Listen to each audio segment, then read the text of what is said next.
Dans un premier temps, ma collègue d'histoire et moi avions décidé de travailler sur les enfants soldats.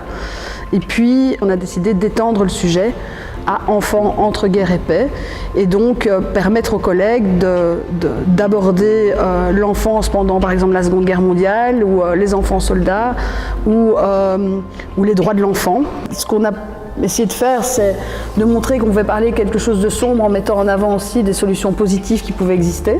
Donc, un petit peu, montrer finalement qu'il y a des solutions qui existent. Et la seconde chose par rapport aux collègues, c'était plutôt de les encourager à faire peut-être plus confiance en la capacité de leurs élèves et la créativité de leurs élèves, en leur laissant vraiment le libre choix du support avec lequel ils exprimeraient leurs émotions. On ne peut pas produire quelque chose artistiquement sans y mettre du sien, et du sien personnel et de l'intime. Ça amène les élèves à aller au-delà de la simple expression d'un fait historique ou d'un événement, puisqu'ils doivent se positionner par rapport à ce fait par l'art en fait.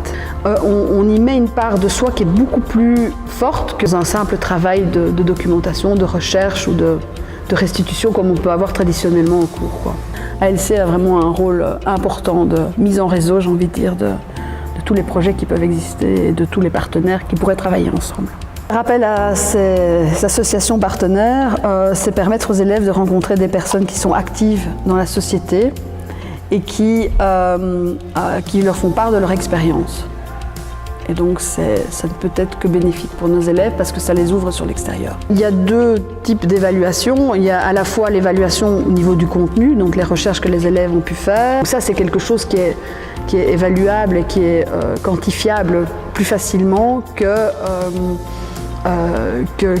toute la progression personnelle que l'élève peut faire dans son implication citoyenne, dans son art oratoire, où c'est quelque chose de progressif. C'est difficilement évaluable, mais ils ne peuvent aller que dans la progression.